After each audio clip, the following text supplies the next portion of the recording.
All right. Woohoo! We're back in business. We made it again. What's up, everybody? Hey. Welcome back to Music Maniacs with Side After Dark. We're Side After Dark. We are. We're a band out of Brooklyn, New York, and we love music, and we love talking about music. So that is why we started this podcast. And today, we have a very rockin' episode. Oh, man. It's about one of the biggest bands, if not the biggest band of the 80s for sure. Yeah. We're talking a band that has not one, but two virtuoso musicians. That happen to be brothers. A drummer and a guitar player. Uh-huh. And we're originally joined by a singer that has a bit of a larger-than-life personality. Right. And if you don't know who we're talking about by now, we are talking about... Van Halen.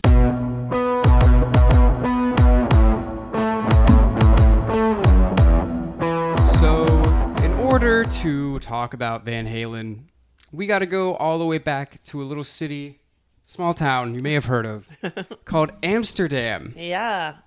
where there was two brothers born there. Yeah. There was an Alex, Yes. and there was an Edward. There was. And their father was a musician, Yeah. He played clarinet and other instruments as well. His name was Jan. Jan Van And Halen. there you go. Which is funny because Van Halen, now I know that they're Dutch. It's such a Dutch name, but I didn't even think about it as being Dutch when I was just like, oh, Van Halen, nice. Yeah. As a child, not at all did I ever think, oh, this guy, like, these people might be from another country or anything. Yeah. Nothing. Yeah. And so they moved over here when they were, I think Eddie was like 10. Yes. Alex is 2 years older than Eddie. He's a bit older. He's a bit stronger looking. Uh-huh. He's very much like a big brother type vibe. Yes. I feel. Yes. You know what I mean? Yeah, and also a bit of mysteriousness to him too. A little bit of mystery. Yeah, he has a bit of mystique. Uh-huh. Eddie seems a little more open. Yeah. Or seemed a little more open. R.I.P. to Eddie. Yes. So they came over to America when they were still kids, Mm-hmm. and they actually really bonded during this time because they didn't know English. They didn't know English at all. They were considered minority kids. Mm-hmm. They got bullied by a lot of the American kids. What's wrong with you Americans? Oh, well, we should say why. Well, so their dad was Dutch and their mom was Indonesian. Yeah, she yeah. apparently Amsterdam has like colonies or islands right off, and she was born on one of those islands. She's considered an Indo, so Indonesian, South Pacific Islander, something like that. Yes, exactly. So they came over and they bonded a lot because they literally couldn't talk to anybody else because they didn't know the language. So they just were speaking Dutch to each other. So obviously, it's family. You already have a tight bond, but you're going to have an even tighter bond after that because here you are in this new place and the only people that can really understand you is your family. Absolutely. They spend a lot of time in their own club, and then they made their own club. That's right. That people couldn't join after, okay? Yeah. Take that, bullies. So they ended up in California, which is a pretty far journey from Amsterdam. I think so, too. Yeah. You're going to the other side of America. You're not coming directly over to New York, where it's like a little bit closer, East Coast. So you're going over on the West Coast. That is a far journey. But for somebody who's like a Pacific Islander or Indonesian, I could see California as the area because you have a lot of like Hawaiians, like a lot of Vietnamese. Well, yeah, I mean you're literally closer. I mean you're on the Pacific, so that's true. That's a good point. So they both started playing instruments, taking after their dad. But their dad was playing instruments. Their dad was playing music to pay for their passage to America. Yeah. Right? So they originally got into music, but not exactly how you would think if you know anything about Van Halen. There's a little bit of flippity. Right? A little flippy flop. So it turns out that Alex originally had a guitar, and Eddie had a drum kit. Yeah. And the thing was, you're a little kid, you don't really have a lot of opportunities to make your own money. Yeah. So for Eddie to buy the drum kit, he was working as a paper boy. Yeah. As a paper route. Yeah, he's working a paper route. He said that's his only job he's ever had in life. And he only got that job to pay for his instrument. Yes. And once he got the money, he was out of there. And for you youngsters at home, so what a paper boy is they used to read the news on a newspaper, and there had to be like a young child to go physically bring the paper to everybody's yard. Yes. So that probably on a bicycle. Right. So that was Eddie did. Yeah. That was what Eddie did. Yeah. And the thing that's funny is that while Eddie was out running his paper route to pay for his drum set, his brother, Freeload and Alex, was at home. Scheming on the drums. He's at home playing the drums, and he's like, "Oh shit, I'm pretty good at this." So basically, they said that they don't remember exactly how it happened, but at some point they just switched instruments. Yeah, I heard Eddie say, and this is kind of Eddie's personality. I'm starting to realize, like, he was mad that Alex had gotten good at the drums, and he wanted something to be good at. It's like you could equally be as good on the drums, Eddie, but he said, no. I need my own thing. So that's when he chose guitar. He said we wanted to be good at something. And I just want to make a little statement. I bet that even now, Alex Van Halen could probably shred a fucking guitar, though. I mean, definitely more than most people could shred a guitar. Yeah, I would think. Yeah, I don't know what his version of not good is. Yeah. Well, it's funny because I heard, obviously they were still very young at the time. And I heard Alex say in an interview that he just saw that Eddie understood it better. Like, it was something like he saw Eddie hear something and then immediately play it. Okay. And he was just like, okay, you clearly get this more than I do.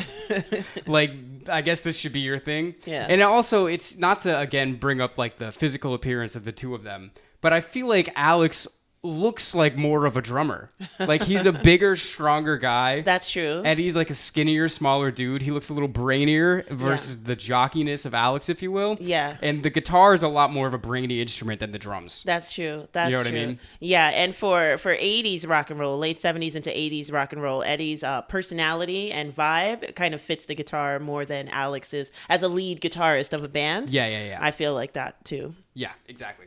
So they started doing that, and I mean, they were immediately really good. I mean, their dad's a professional musician, so clearly music runs in the family.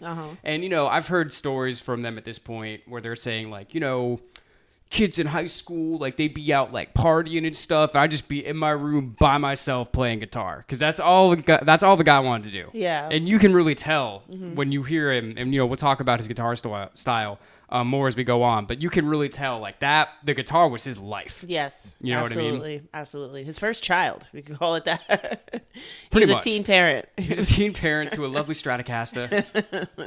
And then same with Alex. Alex was just all about the drums. Yeah. Yeah. And he was really the driving force of the band earlier on. Alex was. Yeah, we've listed him as one of our favorite guitarists or best drummers of all time. And you guys can check out that video. Yeah, and we'll talk as we get more into, like, the Van Halen, the band, and their progression. We'll talk more about, their styles and why they're so good at what they do. Yeah. But yeah, so they started playing. It was funny. So they didn't have enough space for a full band to play in their house. They had a relatively smaller house in Pasadena, California.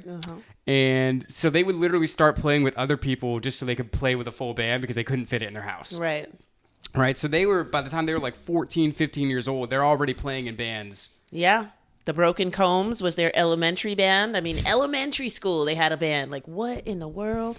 That's the sons of musicians if I've ever heard it. Absolutely, yeah. But yeah, so they were always playing in bands in their high school, and actually, somebody that they would become acquainted with in the future, a young man from Indiana, named David Lee Roth, happened to see one of their younger bands before he even knew them. And was like, these guys got something. Yeah. But it was going to be a few years before they ended up joining forces. We'll get to that. Diamond Dave, as some may call him, he went on and he was in some other bands and really kind of figuring out what it is that he does during this time. Yeah. While the Van Halen brothers had their own direction. Right. So right now they're paralleling. Yes, right now they're parallel, but at some point they will converge, and then they will be parallel again, and converge and parallel again, and so on and so forth. So they were playing in bands. The first iteration of their band was called the Trojan Rubber Company. And on the bass, they had a man named Mark Stone. Correct. Who was very good at the bass for all intents and purposes, from what I've heard. Yeah, but he was like an A+ student. These are his own words. He was really good at school, and he was just having a hard time deciding what to choose, musicianship or being a grade A student, going off to college and stuff. And, it's kind of a hard decision to make at that point in time when you're that young. Yeah. You could easily end up a failure. Right. And he was like, you don't want to, he kind of said to himself, you don't want to leave before the magic happens. And he totally did. Yeah, let me tell you something. you made the wrong choice. Yeah. Sorry, Mark. I mean, you know it, obviously. I don't think we're the first person to tell him this. Right.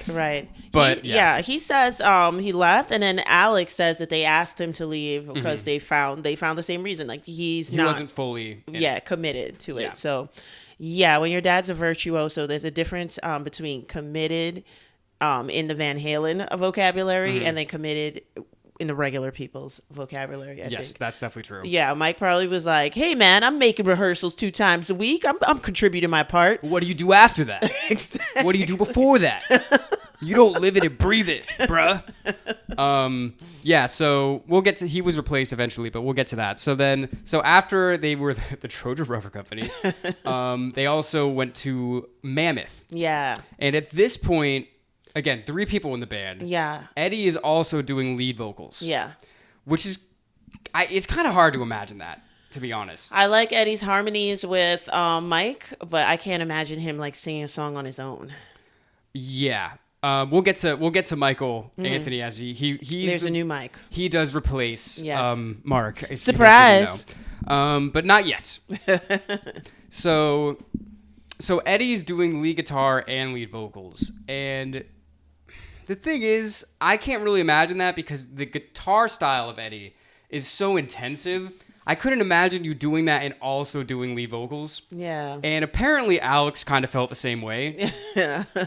Right? Yes. Because Alex was like, okay, like we should have a lead singer. Yeah. We should have a front man. Because, there's something that goes along with that. There's something, a certain aspect of having this one person in the front that's kind of, how do I want to say this?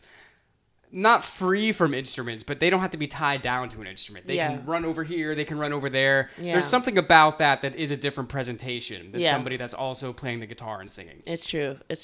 Yeah. And Eddie's voice is not super explosive, that he can do, I feel like, and carry both at the same time for a long, like, a period of years and stuff like that. I think that's what it was too. He was explosive enough of guitar. Yeah. All right. Yeah. you got that. Stick to it. Uh-huh. Yeah, I think you're gonna be okay. Yeah. So at the time, they had already known David Lee Roth. Mm-hmm. He was in a different band. Who doesn't? No. Diamond Dave Roth. And this was the thing. So he wasn't in the band with them, but what he had that the Van Halen brothers didn't have was called a PA system. Uh-huh. And that is what you use for the microphone when you're singing in concerts. Yes. So the Van Halen brothers, when they needed equipment for their singer, which was Eddie at the time, they would have to pay Dave $10 whole to rent out the PA system for a show. It's a lot of moolah. It's a lot of money. Hey, if you're not making any money, $10, especially in 1975 or whatever, that's some money. Yeah. For every show, $10 a show, you're only making $12 a show maybe. Exactly. Exactly. Yeah, that's taking a lot of your bread away from you. Yeah, their PA system was crap, so they had to get Dave's. Yes. So Alex, again, being a bit of the driver here, he was like, hey, Ed, check this out. If we had Dave be the singer, then we wouldn't have to pay for his PA anymore. They're like, that's a great idea. That solves all of our problems. We have a lead singer and we have a PA now. Exactly. And Dave's like, who, me? And so they were already getting a name for themselves, but at this point, they're really starting to hone in on what they're doing. Yeah. And they're really starting to kind of get it down. Yeah. I love that Dave said that when he saw Eddie and Alex play with their original band, that he was like, what Alex was doing with his hands and his feet, what Eddie was doing with his hands, he wanted to do that with his body. And his voice. And his voice. And boy, did he. Yes, he did. Yeah, so at this time, like we said, they get a new bass player, Michael Anthony. Yep. Birth name, Michael Soboleski. But that doesn't have as nice of a ring to it, I guess. And it's funny, he was with another band called Snake. Yeah. And they all saw Van Halen, and Michael was apparently just like tearing it up as a bass player. And they offered him to join, and he kind of said to his other bandmates, like, guys, like this Van Halen band, like they want me to join. Like, what should I do? And they're like, fucking go for it. What are you talking about? Look at this. This band is crazy. Yeah. And we should say now how they got the name Van Halen. Yes. It's all David Lee Roth. It was all his idea. Because, they were going with Mammoth, which is, it's a big name. Yeah. It's a big kind of massive name. Yeah, we were talking about this, and I was like, I would listen to Mammoth. Yeah. I like, especially like if I were an 80s rocking kid, like Yeah. I would definitely buy a Mammoth album. Yeah, it has it's a good ring to it. Mm-hmm. But Dave was like, "Hey man, your name, it's got Van Halen, it's powerful. That should be the band." Yep. And they were just kind of like, "Fuck it, all right." Okay. And it does sound different. Yes. It does have a nice ring to it. Yeah. And it doesn't sound like I don't know what a typical rock band. It's not the Not at Van all. Halens. Right. You know what I mean? It's yeah. like, It goes in there. It's so funny because the way Eddie plays, it's like a modern Mozart-ish kind of player. Mm-hmm. And Van Halen goes right in there with Bach and Mozart and Rachmaninoff. Like, it really does. that's true. Yeah. I didn't think about that. That's so crazy. That is a good point. It was meant to be. It was Yeah. always meant to be Van Halen. Uh-huh. Fuck Mammoth. They didn't do shit. Okay, yeah. So at this point now we have the classic lineup. Right.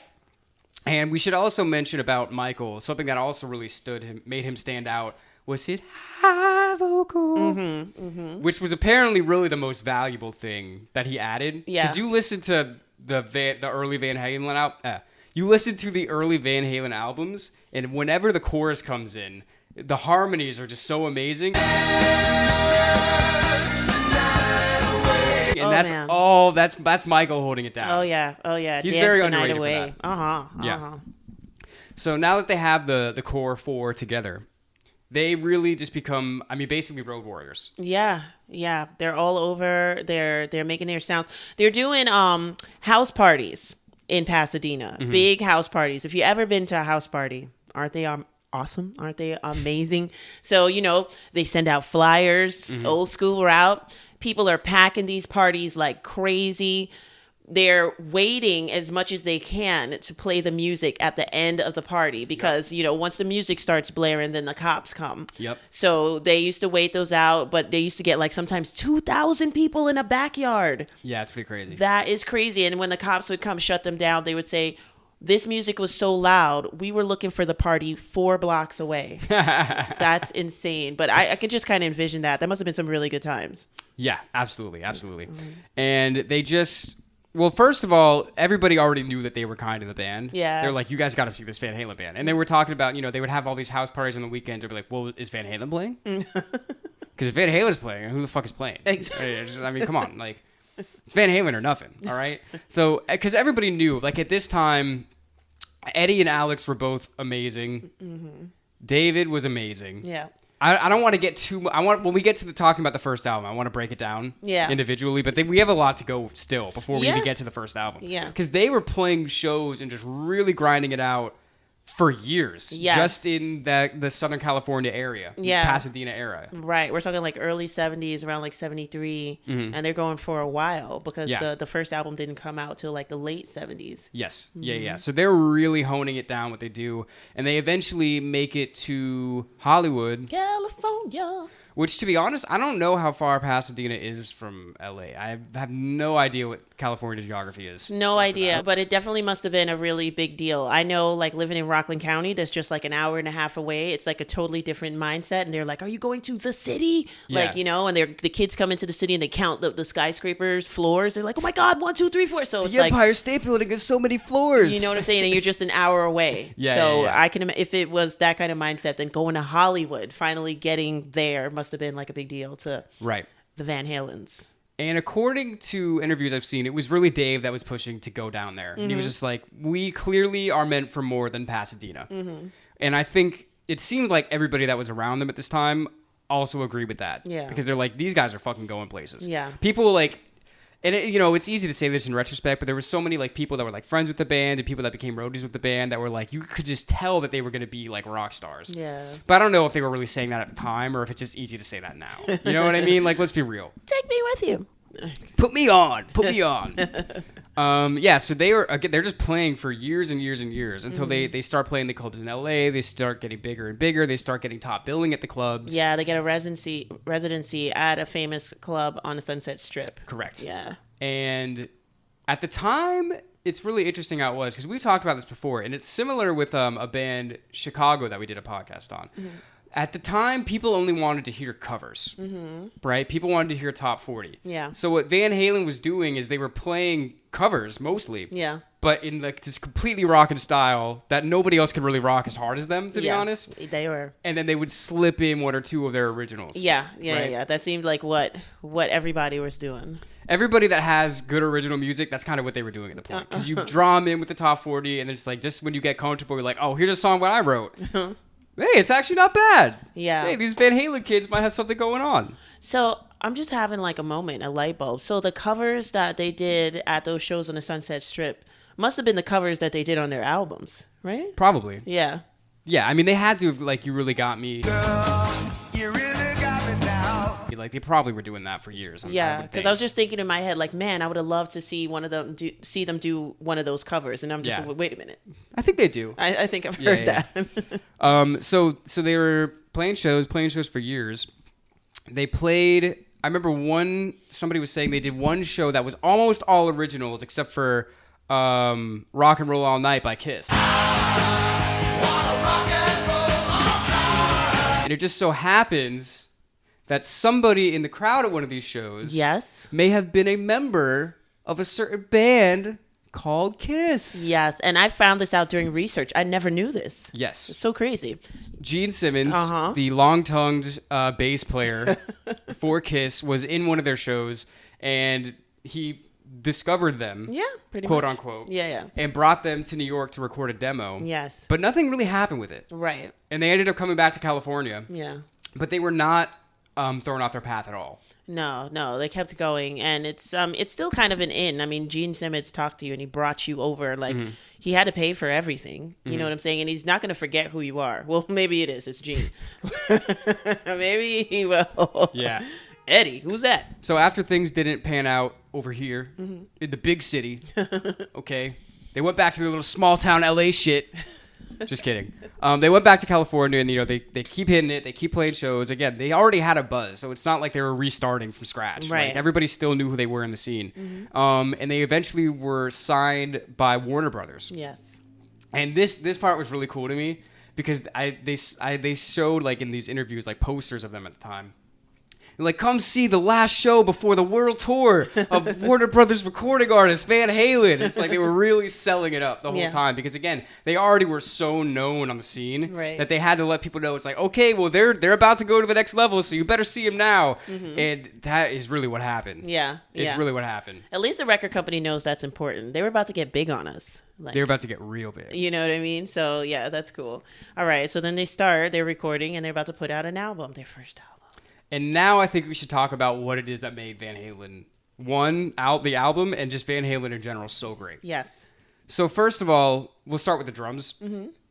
Alex just tears the drums up. Yeah, world class. World class. There's certain beats that, like, it's so funny because he's not necessarily the showiest drummer, but when you really sit down and you listen to some of the beats that he produced, they are amazing. And the one that I always think about is from a song that came in on a later album, Hot for Teacher. Yeah. I've said this to you. I remember listening to this that when I first started getting into, like, rock music when I was, like, a young teenager. I remember hearing that song and just being like, so, like, how many drummers are on this?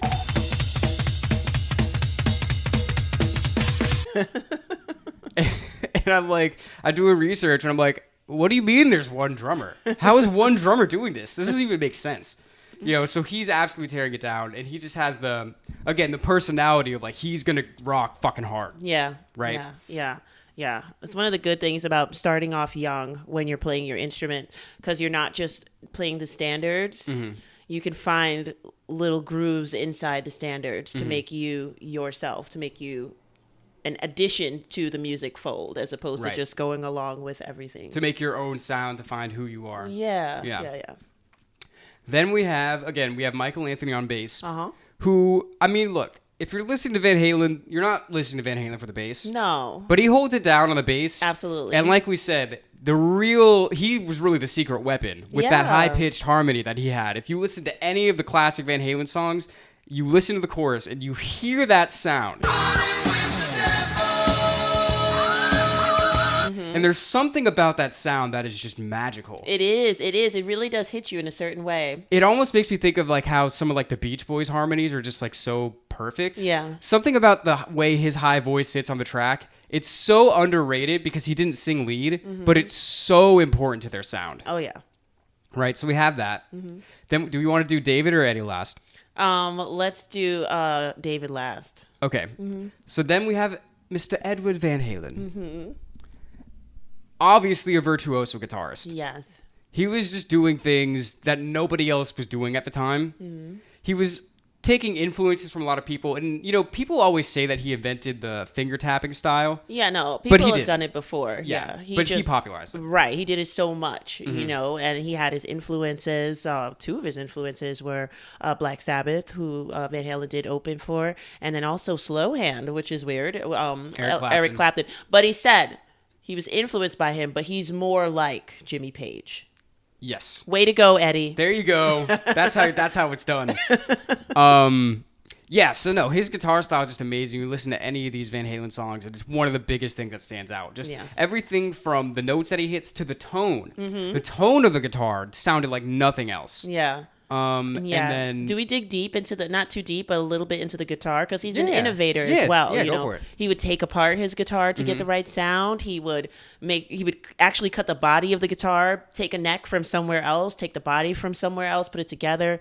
He would destroy the sound completely and then redo it again. Like Eddie not only played the guitar, but it's like he was the guitar and completely understood the guitar from the inside out. Yeah, he was not only a virtuoso, but he was also like a mechanic. Yeah, You know? He used to boil his strings, which I don't even know what that's supposed to do, to be honest. But he used to do it, and he used to change his strings before like every show, they said. Yeah. Which is crazy to me. Yeah, so it's got to expand, or it's got to expand the metal somehow to change the tone. I'm just thinking about science. Like, Yeah, you it's know, got to we do put something heat like in there. that. Yeah, it's got to do But something. yeah, he was doing all kinds of crazy shit, just making guitars out of all different parts. I'll take this part from this guitar, this part. His most famous guitar, which there will be a picture of right here, he liked to call the Frankenstrat. Yes. Because it's like a Stratocaster body, but it's like, if you look at it, it's just parts from everywhere. He did the custom paint job, which became insanely famous. And even just like the paint job itself became a symbol of the band. Exactly. Which is kind of wild. Exactly. And we got to see that guitar at the Metropolitan Museum of Art for Play It Loud. I still have it Shout in out. my stories. And thank goodness we went to go see it because Eddie has passed away now. So I feel like we got a little piece of him before he left. True. Very true. Last thing I want to say, yeah, so he just had a mastery of guitar that not a lot of people had at the time. And this is another thing. It's honestly, it's funny that I think about it now. It's like the same exact story as the one I just told about Alex. So he had a song on the first album called Eruption, Yeah. which is basically just a guitar solo, which is insane. I remember when I first started hearing guitar, you know, I started playing like AC/DC, do-do-do, do-do-do, relatively simple stuff. Yeah. And then I hear Eruption when I was like 13, 14 years old. And I almost wanted to quit playing guitar. I was like, how the fuck is this possible? And, you know, this is like 30 years after it came out. Yeah. And I'm just like, what is this? How do you make this sound? And again, I'm thinking in my head, I'm like, how many guitar players are there on this song? Right. This doesn't make any sense. But again, you look it up and like, no, it's just him. It's just one person with a complete mastery of their instrument. So we have all of these aspects forming the band. Yes. And then, who do we have in front of the band? We've got one of the kings of all frontmen, David Lee Roth. I mean, this guy pretty much embodies the 1980s, right? He said he wanted to do the same things that Eddie and Alex were doing with their instrument, with his instrument, his physical instrument. So David starts putting on like skin tight clothes, lots of colors, doing split kicks, jump kicks. His voice is not the best voice. Right? But it's something about his tone of voice that you really, really like. Like even, let's say, the harmonies in like Dance the Night Away, Van Halen track, right? And he's like, whoa, do-do-do-do. Like, you know what I'm saying? So he knows what to do with his voice. And I feel like in rock and roll, that's more important than you being a super great singer, being all on pitch all the time. Because it's about the show. Exactly. It is all about the show. And this is the thing that I will say about him. Like, he is not the greatest singer, as one would say. I don't know that I would want to hear an acoustic, a David Lee Roth unplugged. I don't know if I would be very into that, to be honest. But But he understood something that is very important in rock and roll music, and that it's not necessarily the voice, it's the show. I would never call him a fantastic singer. What I will call him is one of the greatest entertainers that's ever been involved in music. Absolutely. And obviously one of the greatest frontmen of all time. Yeah. You know, he had a stage presence that was undeniable. And then also he's just like a tall, good-looking guy. That's true. You know too. what I mean? Yeah, like yeah. people That didn't just, hurt. Yeah, that didn't hurt. It never hurt. That never hurts. But people are clearly just like drawn to him. And he had a very magnetic presence. Yeah, that helps a lot too. You know, you're not standoffish, you're not conceited. Well, he's a little bit conceited, but not in a bad way. You're still welcome to come to the party, but he will showboat and be maybe a little bit of an asshole. But David was, they couldn't have picked a better front man as far as I'm concerned to kind of like reflect the sound that was coming from behind him. Yes. You know? Yes. And it's really funny because he really just, with him at the helm, I feel like they really just embodied like party culture at the time. Like when you listen to the first Van Halen albums before David Lee Roth left or was fired or whatever the fuck. It's just fun. Yeah. It's just fun. Yep. That's really what it comes down to. You know what I mean? And that's why so many people loved it. And like I see some of the footage from these concerts and I'm like, I just imagine, you know, being at a Van Halen concert in 1979, that must have been the absolute most fun place to be in the fucking world at the time. So true. You know? True. Mm-hmm. So obviously they're a great band. And now after years and years and years of playing all over California, they get the first album out. It's just Van Halen. Yeah. Now we call Van Halen 1 because obviously they have more albums now. Yes. But at the time, just Van Halen. Yep. And it's pretty much immediately successful. It goes platinum. It goes platinum the same year that it came out. Yeah. Which is a big deal. It is a really big deal. I mean, great sounds. They start rocking. They start putting out an album every single year for like 4 years. And then all the albums go platinum. Yeah, I mean, well, this is the thing. Like, this is one of I really wish that I could have been around in 1978 just to have heard them for the first time. Yeah. Because, you know, I listened to that first album now, and it still doesn't sound like anything else I've heard. I could only imagine how groundbreaking it would have been to hear that at a time. Like, if you were just walking to your friend's house and they were playing that, you'd be like, what is that? What the fuck are you playing, and where can I get it? Exactly. You know? Like, being in a concert and seeing Eruption for the first time or hearing it for the first time, that must have been, my mouth would have been open. Remind me to say something about that later. Okay. So yeah, at this point, they're still not headlining yet, No. but they're playing national tours. And the people that are playing the tours are kind of hating on them a little bit, to be honest, because they clearly were the best people of the tour. Yeah. Like every tour that they were, it's like other bands were kind of pissed that they had to follow them. Yeah. Sabbath was pissed in a certain way because Eddie would watch their shows after. They opened, first they did the North America tour. Yeah. Then they went over to the UK. Yes. And they were opening for Black Sabbath. Sabbath, which was like a dream come true for them. Because like you said, that Absolutely. was one of their biggest influences growing up. Yeah. And then, they weren't necessarily completely happy with them. No, because Eddie was taking pieces of the Black Sabbath show and putting it in the Van Halen show. So things that they would do on their guitars, he was doing as the opening act. So you got to think about it. When you start the whole show off with the opening act, and they're taking stuff from a well-known band, it's got to be great things that Eddie's doing on his guitar, you know, and then people probably mind blown and stuff like that. And here comes Ozzy and the gang, and they're just doing the same thing that Eddie just did. It's like, boo, you know. Boo. Van Halen. Van Halen. You know there was a lot of that going on. Hell yeah. Yeah, so at this point, they become one of the biggest bands, if not the biggest band in the world. Yeah. And yeah, I mean, they put out so many albums, and they're all doing great. Van Halen 1, Van Halen 2, Women and Children First, Diver Down. Yep. Fair Warning. Yeah. Did I miss one? I might have missed one. You may have, but If I did, let me know in the comments. And Diver if we get anything wrong, Van Halen 2. Tell us. Van Halen 1, Van Halen 2. yeah, Did you say 2? I think so. Okay, I don't know. Whatever. If we get something wrong, tell us. We're just Tell going us in the for it. comments. We're having fun here. What's the one with the little baby angel and the cigarettes? Well, this is the thing. You know, they put out albums all throughout the early 80s. They're all great. And they're all... Oh, I want to say something else before we even get into that album. So they become one of the biggest stage shows around. And this is something that they became really famous for that is very misconstrued. They had something in their tour rider Yes. that said, there will be no brown M&Ms.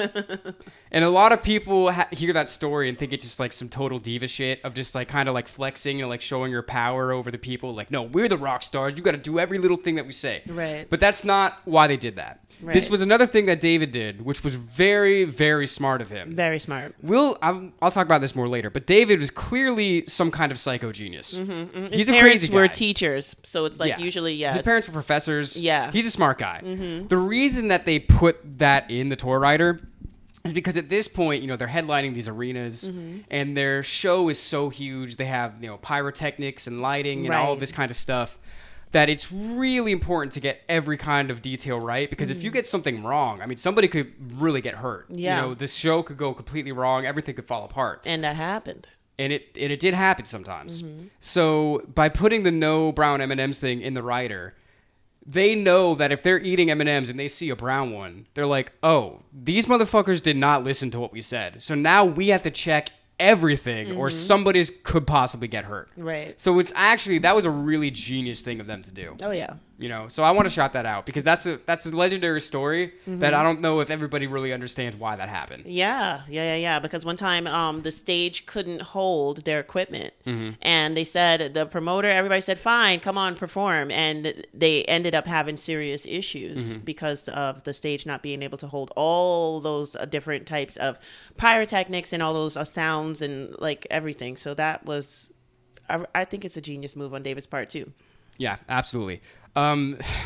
So yeah, like we said, he's a bit of a crazy genius. He's definitely the kind of crazy that I feel like he was going to be successful in whatever he wanted to do. But he also, I mean, this is how crazy this guy was as far as like partying and shit. You know, he had literally a system of how to pick out girls from the crowd during the shows, which is insane. Like he'll literally have roadies and he'll give them passes and the roadies would sign the back of the pass. Yeah. And he would tell the roadies to give them out to girls.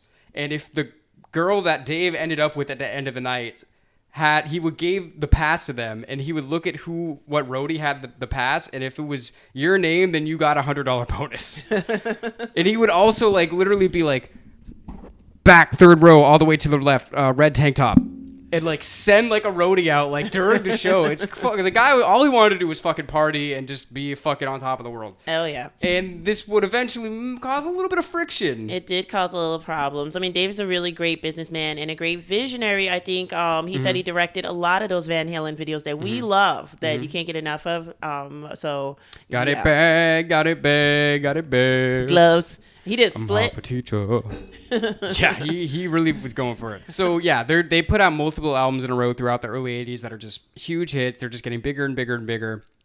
And it all ends up in the album 1984. Oh yeah. Which was released in the year 1983.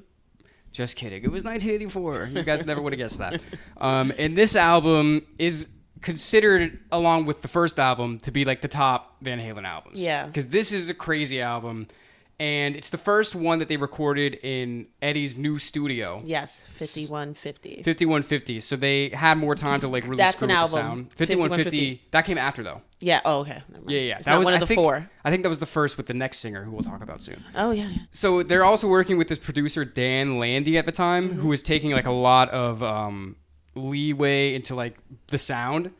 So 1984, some of the band basically consider it to be Eddie and his album, not really the band's album. Yeah. Which is why the sound is a lot different. Yeah. You know, you hear, synthesizers.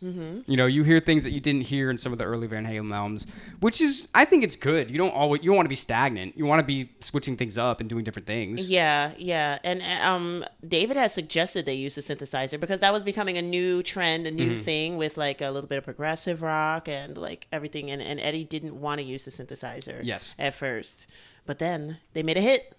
Then Eddie had a little bit of inspiration and they came up with a song called Jump, which I believe is their biggest song, right? I mean, it's hard to have any song bigger than this song. I've seen the video. David doesn't jump at all. How dare he? But, I mean, this song is just an all-time banger. Everyone, you don't have to know who Van Halen is to know this song. You don't even have to know the chorus of a song. All you have to hear is the synthesizer riff. and you're like, this is great. Uh-huh. It is a great song, but again, there is friction because not everybody wanted the band to sound like that. Yeah, and that happens. Everybody gets bigger. People probably have their original formula they want to stick to, and that kind of doesn't always work. Yeah, and then so now at this point also, David, his ego is definitely getting bigger. David? And Diamond Dave? Big ego? No way. And he's, well, it's so debate. There's a lot of drama. And basically at this point on, there's a lot of drama involved with Van Halen. Yes. Because there's so much back and forth between the Van Halen brothers and whatever singer they're currently beefing with. And, some people say that David left. Some say that he was fired. Right. Long story short, he ended up going solo. Yes. With a new band that had Steve Vai in it. Exactly. Which is pretty sick. Pretty sick. I love the Just a Gigolo video. David Lee Roth was the epitome of fun to me. Exactly. He said something that in one of his interviews around this time that 100% is true, regardless of what the Van Halen brothers have to say. He said that I was always the fun in Van Halen.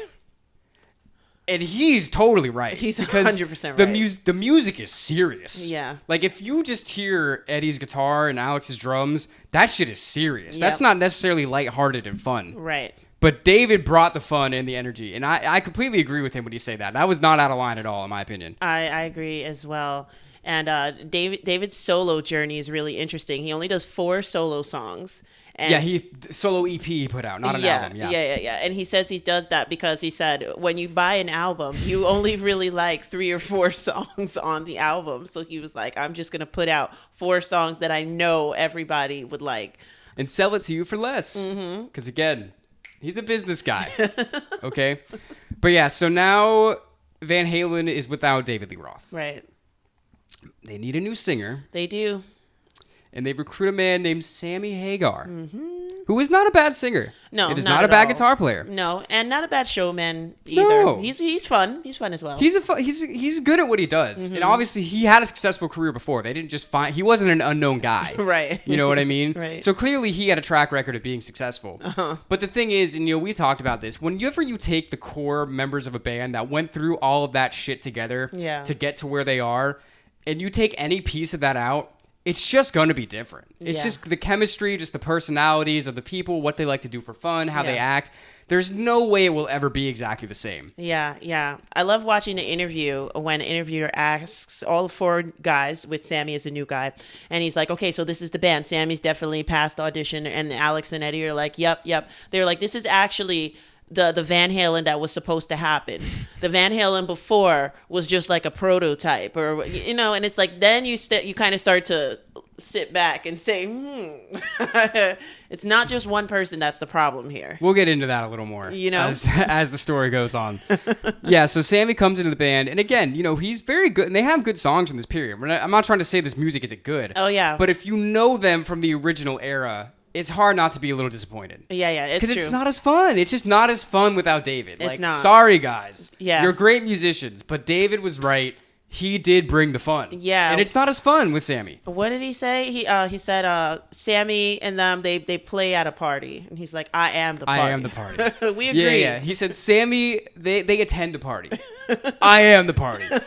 Which, again, is a really egotistical thing to say, but he's not really wrong. So I can't hate on him for it. No, me neither. Little side note, at this point, they've become so hugely successful and influential that I feel like pretty much every 80s band at this point is just trying to be Van Halen. Well, yeah. And of the hair metal type bands. Yes, because they're trying to say that Van Halen pretty much spearheaded not only the hard rock, not only the hair metal, but also the metal movement in the 80s in America. And I mean, I can agree with that as well, too. But this is the thing. Their first album came out in 78. That's true. And the hair metal that we're talking about is a completely 80s thing. So the way I see it is just, and again, I could be wrong. I wasn't there at the time. But I see the whole hair metal thing just growing out of like, what can we do? How close to Van Halen can we get? Yeah, because it's like you you see David Lee, he's got big hair too. He doesn't have lipstick and eyeshadow on. He's not wearing heels. But like, when you want to kind of like either bastardize it or just make it crazier, you're like, I'm going to put platforms on. Right. And the thing is, it had to be bastardized because no other guitarist was going to be better than Eddie.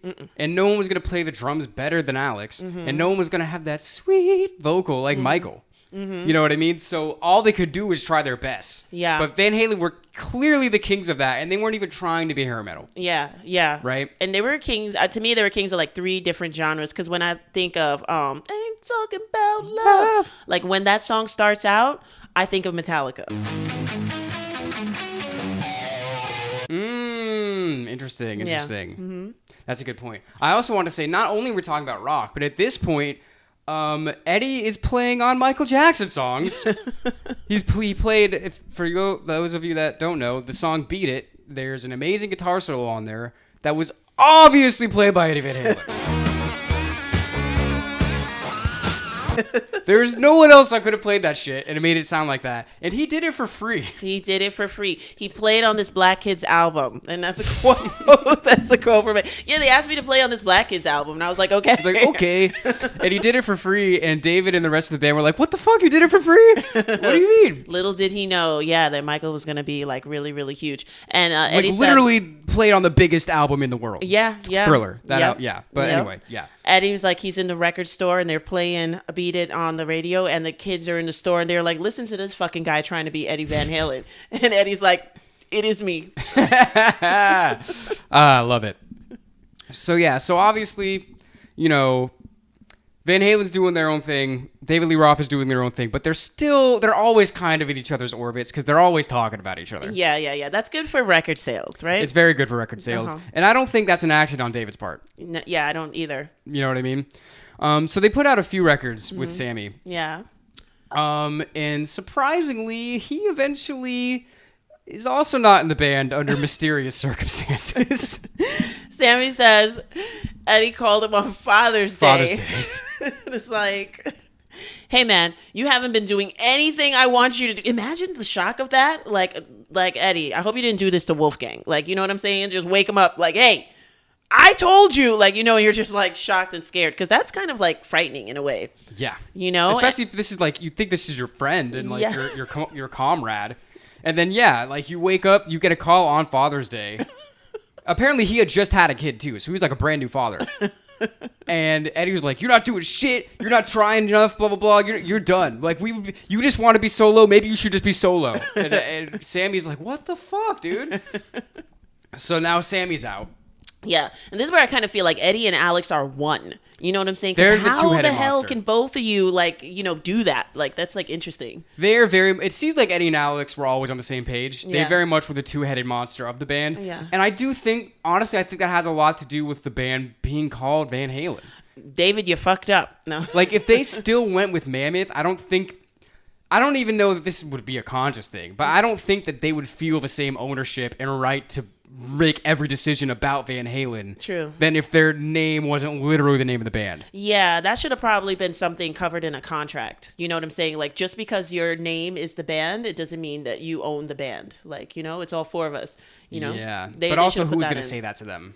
David, they should have made that in the, you know what I'm saying? They should have set up, it's like foresight. We hear all these band stories, like we watch like our rock ancestors and all the mistakes that they made, and they were kids at the time, and they're not knowing that they're making these mistakes. Like, these are business moves that people do later on in life and stuff like that. But, in hindsight, it's 2020. But yeah, that definitely should have been something like contractual, Yeah, but it wasn't. It was not. So Sammy's out of the band, and again, everyone's just kind of talking shit to each other. Yeah. And it's pretty clear at this point, I feel like, at what point are the Van Halen brothers like, maybe it's me? You know what I mean? Not at this point. Not at whatever. this point. Yeah, not at this point. So Sammy tries to get back because sometimes bitch assness is infectious, So Sammy calls. Put that on my tombstone. Sammy starts inquiring about Dave, and he's like, you know what? Me and Dave should actually go on a tour together. Yeah. So great idea for ticket sales. Yeah, absolutely. So they're talking about that. They're talking it up, and it does happen, but it's not that great of a tour. they go on to become this group called Sam and Dave, and they make hits like "Hold On, I'm Coming" and stuff like that. Right? That's them. Are they? It's not. It sounds just like Dave singing "Hold On, I'm Coming." How can that not be? I don't know, but all I know is that they started the tour thinking they were going to be great friends. And they were. It was a co-headlining tour. So one night Sammy would close. Correct. The next night Dave would close. Yep. And by the end of it, they fucking hated each other. They really did. And then you see videos of Sammy blaming Dave blaming Sammy. Mm-hmm. But it's clearly both of their fault because there's a video with Sammy and he was like, Dave's opening tonight. I'm closing. So I get the smaller dressing room. And he walks in the dressing room in the video. He's like, look at this shit. He was like, I'm a world famous artist. He was like, I have to be in here. So it's like, okay. He was very much being a bit of a spoiled brat. Look at first of all, the room that he's talking about is like bigger than my apartment. And he's like, how am I supposed to how am I supposed to have a meal in here? I can't even whatever. Yeah. The only thing that they really had in common was that they both weren't fans of the Van Halens at this point. That's really the only thing that brought them together. That's not enough to make a friendship. Not at all. Okay. So the tour, whatever. They did the tour. That was it. Mm-hmm. Van Halen, they're still going. They got another singer. Yeah, they did. Gary Cherone. Yeah. They put out one album with him. Yeah. And this I feel bad for Gary. Yeah. But this kind of made me laugh because in the interviews for this time, they're like, oh, this is for sure the guy. He's our brother. It feels better now than at any point it's ever been with Van Halen ever in the future. Just stop. And they put out one album and it didn't do great and they dropped him like that. Yes. So, we're starting to see that it takes a lot of jerks to make these things happen, not just one. Yeah. And again, it really does. I try to be, especially when we do these, I try to be as unbiased as possible and try to hear all the different things from all the different people. Yeah. But there's definitely a recurring theme here. Exactly. And it definitely has to do with the Van Halen brothers. Yeah. And Gary could have never gone 2 albums or more than 1 album because he's not blonde. Okay. And obviously Van Halen needs a blonde frontman to do multiple albums and have multiple album success. Of course. That's in the contract. I don't know if you knew that. That's written. Yeah. Yeah, so they eventually decide that the best move forward for them after 3 strikes, you're out. You know what I mean? We tried 3 singers. None of them are lasting. Maybe we try to get back together with Dave. Oh, wait, before this, actually. They tried to get together with him again. Yeah. After Sammy. Okay. And they did like an award show together. It was supposed to be a big thing about them getting together. And this was a little ego from Dave. Yeah. They did the show together, and then I guess Eddie was saying a bunch of stuff, like a speech about getting the band together, and like David started like pouting and shit. And he was like, "This night was supposed to be about me, man." Yeah. And they were just like, all right, well, fuck this. Yeah. We're not even doing an album. We're not even doing a tour. That was over before it even started. Yeah, yeah. And some people say that was all lies. Like, they were never going to do a tour together. It was all just to keep their names in the media, keep and giving them records. more. Yeah, and sell records. Mm-hmm. Yeah. But after all that, after Gary is in and out of the band, they do team up with Dave. Yeah. And they do go on a reunion tour with Dave, and they put out an album, their last album. Wait, Michael Anthony. Yes, okay, so you're right. So before, my bad, there's a lot going on, guys. Stick with us, we appreciate you.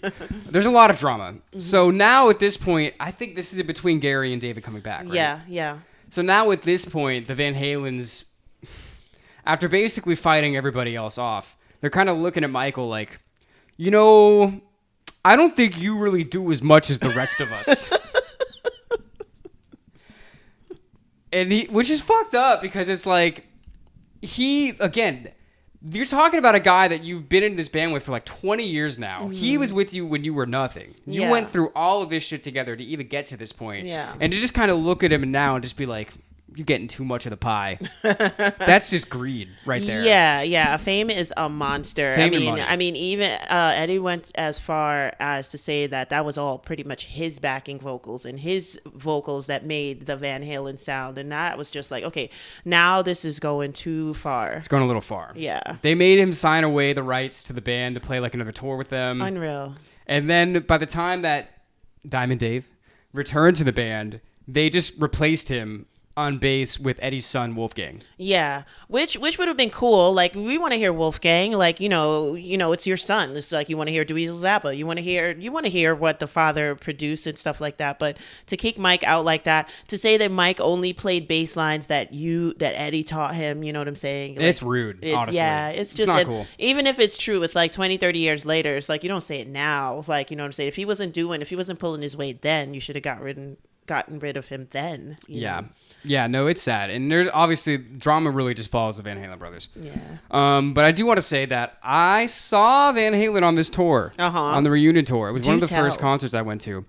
And remember you were saying the story, or like, do you just imagine seeing Eruption and being completely mind blown? Yeah. That was me at 14 years old. Oh my gosh. I'm so happy now that I got to see them. Yeah. I got to see Eddie with my own eyes. Please let us live vicariously through you. And I just remember, again, I'm like 14, 15. So like, I've been playing guitar for like maybe 1 or 2 years now. I'm starting to get like a grasp of it. Yeah. And just like, I remember just going in and seeing him, and I'm just like, how does somebody do this? It's like, and it's so effortless with him. Like, he'll be doing the craziest, he'll just be smiling the whole time.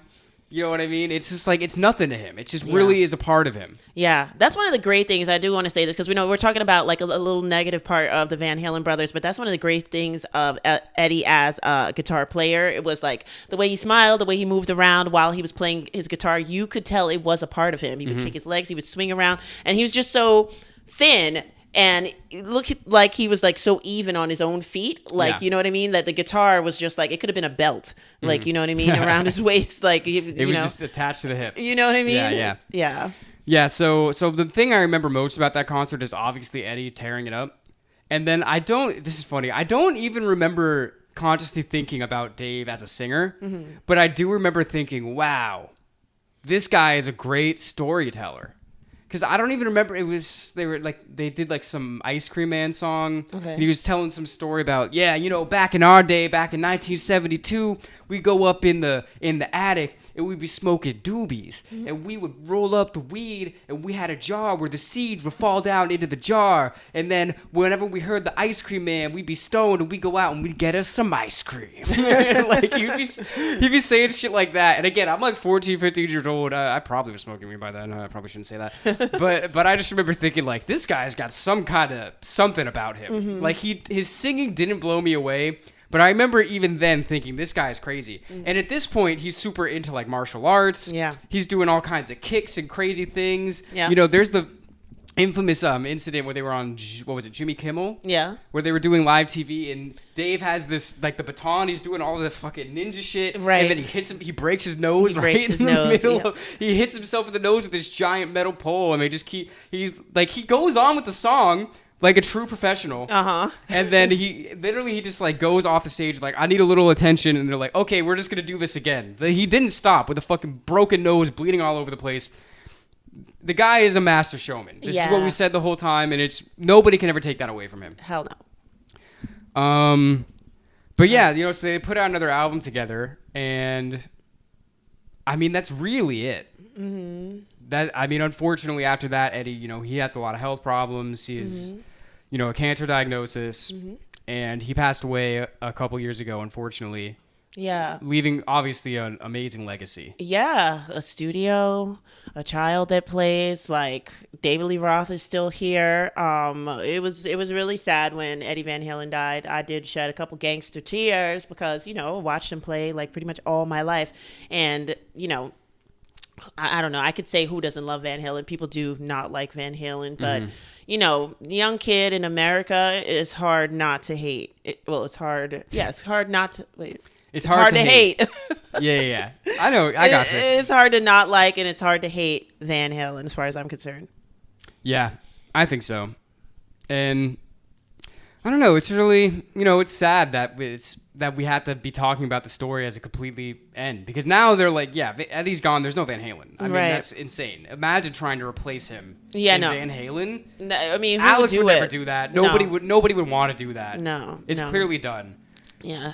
So the book of Van Halen has been written. Yeah. And what a book it was. Yeah. Tons of albums. I mean, Rock and Roll Hall of Fame. One of the best guitarists ever on the planet. Like, one of the best bands ever in America, all over the world. Like, I mean, tons of success, tons of legacy. If they did their business right, they still got the money.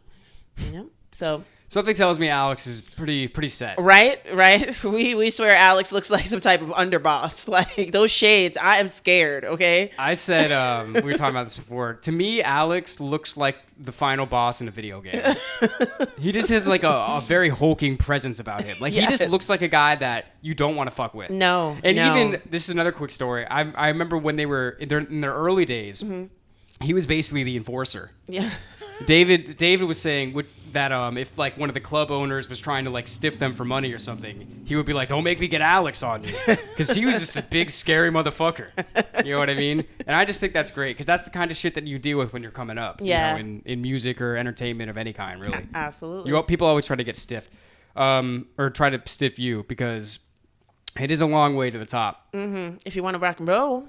That's true. But that's not them. That's AC/DC. Check out our AC/DC podcast. That's AC/DC. That's not them, but they did make it to the top. Uh-huh. And nobody can ever take that away from them. One other little quick thing I just remember that's funny. I remember seeing Eddie have a cameo in 2.5 Men.